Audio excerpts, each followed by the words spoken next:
Hello, hello, my beautiful, beautiful Leos. Look at how the sun's just dappling on in here. Isn't that lovely? Oh, now it's gone. Nope, it's coming back. I thought I'd grab some morning light with you, my beautiful Leos. So I'm going to go ahead and shuffle up your cards. This is for the week of April 7th to the 14th. I guess I should say 8th to the 15th. I'll see how I feel about that. But I can tell you that during that week, regardless of how I name this, it's that second week of April. And what's happening that second week of April is kind of interesting because we have the sun moving into Vedic Aries. It's also going to be including the beginning of the astrological new year, which is always April 14th in Jyotish, Vedic Astrology, and I'm a Vedic astrologer. I don't know if I said my name, but it's Dr. Leona Mercury in case I didn't. And I'm looking forward to doing this reading with you, my beautiful Leos, in this beautiful morning light. Yes, we're capturing some lovely light here. Obviously, the hair is still out of control as usual, but we've come to understand and expect that I see an emperor coming in for you. I know that you guys have had some, like I think last week's reading, there was like some real tough energy, and here you are right at the bottom of your deck. So we're going to go ahead and get started because that to me is a sign that it's time to begin with my lovely Leos. I know I use this little tablecloth thing when I'm when I'm here. Yeah. See, that's what was coming out last week, that energy of like an ending in a relationship. So if you're going through that, like needing to defend yourself, walking away because you have to defend yourself. Now, I'm going to tell you, I get this energy. I've got one planet in Leo, just one. And this is really like resonating for me. I wonder if it's resonating for you. So please drop your comments below. I'd love to see what you have to say, my beautiful Leos. I definitely am feeling it. Someone's holding back on a marriage. They might be feeling a little bit put out here, doing a deep dive with this Hermit energy. So we have Virgo here right now, Virgo coming in for you, Mercury energy. Yeah, this has to do with feeling stuck in a relationship or being stuck in the house, or there's an energy of stuckness here for my beautiful Leos. And that is not your energy, right? That's not slow energy, stuck energy, holding back. None of this like makes sense for you guys. So I'm hoping that everybody's doing okay. I see someone sacrificing for their family. Oh, now that I get. That's a Leo thing for sure. Sacrificing for your family, putting yourselves aside. Sometimes, people don't always assign that to Leos, but like it's really a Leo thing, isn't it? You guys will just give everything up because you're so generous, actually, and so generous of spirit and too. So if someone is messing up, you're like, no problem, let's find a resolution. You guys are very positive because of that sun energy and past life energy that comes in with the fifth house, past life luck. Did you know that about yourselves? I know I've told you before, but man, oh, look at that light, you guys. Come on, the sun's working in your favor. This morning light is beautiful. Okay, so I do see here that someone's starting to move forward. There is page energy moving to night energy. That's progress. The slow energy coming in is kind of immature. It does have to do with a younger member of your family, perhaps for some of you. Again, there's a partnership or relationship. You got to keep distance, and I can see why. It looks like there's an unhealthy relationship here for my beautiful Leos. It could be potentially connected to your family. For some of you, it could be a partnership that is connected to your family. It could be like, the mother of your children, the father of your children, a parent, a co-parent, someone you co-parent with. And this is about getting clarity. Some of you you're holding back. It's not like this card often indicates to me like not seeing what's in front of you. That's possible too, but I don't think so. I feel like if this is your energy, it's that you're just simply holding back. You're not taking the bait. That's it, isn't it? You're not taking the bait. You're thinking things through, and because you're getting clarity about this feeling of stuckness is due to the fact that you have to defend yourself on a regular basis. Sometimes family structures are not as supportive as they should be. People don't recognize because of the people that come before them. But family is not about criticizing each other. It's not. Sorry, it's not. Family is about support. There's enough people in this world that criticize us. We need family members to say, oh, that sounds good, or like, ask us nice questions. If they're concerned, they could say, have you thought about this part of it? Because I had this experience. Like, I don't want to hear from people in my family who have never done the things I'm doing, their concerns, when they're not really concerns. It's jealousy, right? Am I right, Leo? Right. I bet you guys get a lot of that jealousy. You probably get a lot of stalkers too. Anywhere where we have like the sun, if your sun is near your Venus, there's a few things that means in Vedic astrology. One of those things is that, people are probably obsessed with you. Yeah, some of you have some Scorpio placements. I can feel it in the collective. You got Scorpio placements, you definitely have people obsessed with you quite a lot. And you have to you're probably saying to yourself, why do I always attract those people? What's with it? What is it with me? It probably has a lot to do with wherever your sun is in your chart and your relation to Scorpio and or Venus. Venus was born in the 8th house. So wherever you have Venus, there's going to be weird secret affair energy. And that does, of course, Venus rules the 2nd house and the 7th house. So, the 7th house is marriage. The 2nd house is family. So yeah, yep. Venus matters quite a lot. Right now, the week that we are talking about here, that 8th to the 15th, the week of the 8th to the 15th, you have Venus. She just moved into Taurus, her own sign. And the interesting thing about Taurus, she rules Taurus, right? And you're like, why do I care about that? Well, it's a fixed sign. You're a fixed sign. You're going to be impacted by that movement quite a lot. It happened on April 5th. I'm recording this way before that. I'm recording this on the 29th. Wow. Am I really? Yes, I am. Ooh, I'm ahead of the game. That's good. Okay, so we got a marriage here. And there's going to be some good energy. I see Pisces. I see Virgo. And that's about it. The only place I see you, my beautiful Leos, is here at the bottom of the deck. So you're kind of like, oh, Leo, there is a really nice relationship. Someone could be walking away from something else to have a relationship with you, or you could be walking away from something else to have a relationship with them. But that energy really is permeating this reading, and it is attached here, connected to a marriage. So someone could be walking away, Ace of Wands, and then Ace of Pentacles coming out. It also could be that some of you are going back to school with this Hierophant.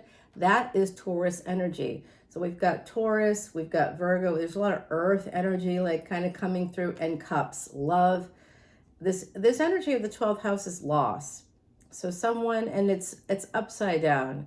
So that tells me that you're turning pain into gain, which is a very Leo thing to do, right? Very positive stuff there.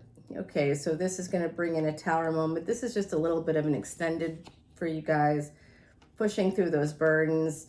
And some of you are going to become single, but I do see financial independence for the collective. Here is Gemini energy. We now have Scorpio, Gemini joining our Pisces, Aries group here, Cancer coming out. Yeah, there's going to be a lot to celebrate in the future. Big opportunity coming up for you. And I'm going to stop right there and clarify these cards. I do see an ending in a home and someone needing to escape. Work is going to help you do that. Some of you are burning the candle at both ends, and it's just a matter of time before you're able to leave, travel, move. You're going to be also in the future getting, I saw the Emperor early on. That Emperor, by the way, could be third party. You could be involved with somebody. We did see a lot of earth energy here. Someone that has some earth placements. That could be like their Venus, could be like Capricorn moon. But I do see love here and wish fulfillment in your future. The world is going to turn in your favor, my beautiful Leos. Just so you feel good about this, right? Because damn, some of this is tough energy. I'm going to put some of these cards here. The Fool card, the Three of Cups. So we've got Cancer, Pisces, Aries. We've got Gemini, Virgo coming through here. We're going to clarify some of these bad boys and get some answers. What's this Tower moment? What are the burdens? When are you going to become financially independent? How, what, when, why? where, let's get it all going on here. I also want to clarify these two cards in particular. Then I'm going to clear the rest because the energy is so convoluted when you leave it on here. I used to do that and felt really positive about that decision. But now lately I'm like, nope, that is really not healthy or happy for me, because I just get so many messages, constant messages coming through from the other side, that having that on deck, I'm just getting opinions, constantly getting opinions about it. Am I hearing anybody right now? I sure am. I'm hearing something, Georgiana, George, something about someone called, I think she's a woman, right? I think it's a female. It's George. People call her Georgiana. That's coming through very, very clearly. I'm also hearing Gerald, and Tennessee keeps coming out. You guys, I don't know. It comes out for you Leos every time. I'm also hearing France. Yeah, I know I'm hearing France. That's coming through for me, I think. But my beautiful Leos, there is a super secret spring in France, and they're showing that to me like up in like a cave, and it's a holy well or spring, and they're showing me that right now. And I don't know if any of you use this product. I'm seeing this, I think it's a product called Avene. Some of you may use that product. They're showing that to me. I'm also, I know that's so specific, but I'm just telling you what I'm getting. I'm also seeing a beach, like a beach vacation, maybe the Maldives. It looks like the Maldives to me, but it could be a Caribbean island. Like that's my place. I keep thinking about the Maldives. I'm dying to go. I've been looking at too much Instagram photos. We're going to go ahead and clarify the energy of the Five of Swords that we got, that Four of Cups that came through. We want to know what's going on here. Why are my beautiful Leos? What do you need to get clarity about? Some of you, I do see some higher education calling out to you. Let's find out about that.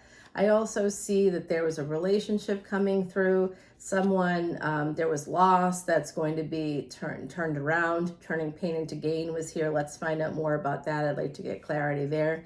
I also saw an Emperor coming through for you in the future, and love coming your way. So we're going to clarify those. This is either higher education or a marriage. Could be a first marriage for some of you. Two of Cups, we'll clarify that. This Ace of Pentacles, Ace of Wands, and how it brings in a Tower moment and helps you push through any burdens or obstacles you might have, bringing you to either a place of singlehood and or financial stability, making a permanent choice to move towards happiness and say yes to new adventures. I think that this is a pretty great reading, my lovely Leos, and here's a bonus card for you. I like to do that too. Our lovely Heidi is coming in saying, don't forget, Heidi, it's like one of my least favorite cards. It's not the least favorite card, but it's like, what the heck? Why do we want to be a pheasant? But I think the bottom line with pheasant number 32 is that you have to kind of be content in your gifts. So whatever you have, like write a daily gratitude journal. That sounds kind of touchy-feely, and some of you might be like, oh, okay, we don't come here for that. No, I know, but if right now, I've been in this really pretty stressful travel period, and I'm not even going to go into all the stressful aspects of this being here for like 5 weeks now. It's really difficult. I'm away from home. I'm in terrible weather. And I just got like a rash every day I wake up. There's some new thing happening. I'm allergic, I think, to the air. I've just been sick the whole time I've been here, 14. It's just been brutal. And it's all because of stress, because it's been a very stressful travel period for me here. This has been really difficult. And so sometimes, and I'm like sitting here going, oh, I'm so happy. Everything is great. No. Not super happy. If I'm honest with myself, not super happy about a lot of what I'm experiencing, but I'm doing the best I can to survive it, right? So when we're in survive mode, we tend to not be able to make choices that allow us to thrive. So in order to get to that space of thriving, we really do need to ground ourselves in the present. What is it that's great about my life? let me write some things down or say them out loud into a recorder, like your voice memo app or something on your phone. I mean, hey, that does help. It does bring us back to, okay, things are okay, getting calm, and hopefully getting some of my, like, the things that I just wake up every day, I feel sicker here, it's like, oh my God. And then I'll an hour or two later, I'm like, I'm so happy. This is this weird thing. So maybe use a gratitude journal to keep yourself grounded. I do recommend meditation, pranayama, do the 4-7-8 breathing technique. I teach that to all of my clients, breathing in through your nose for a count of 4, holding for a count of 7, and then like a whoosh, breathing out through your mouth for a count of 8. Do that at least twice. Tell yourself you're doing really well. And Bob's your uncle. It's a good time. You're better off than you would be if you didn't do that. I have to go, my beautiful Leos. I'll see you over on Patreon. The extended is below. The link to the extended is below. I'll see you there. Email me if you need to. I'm here. You want a reading? I'm here. I'll talk to you guys soon. Bye now.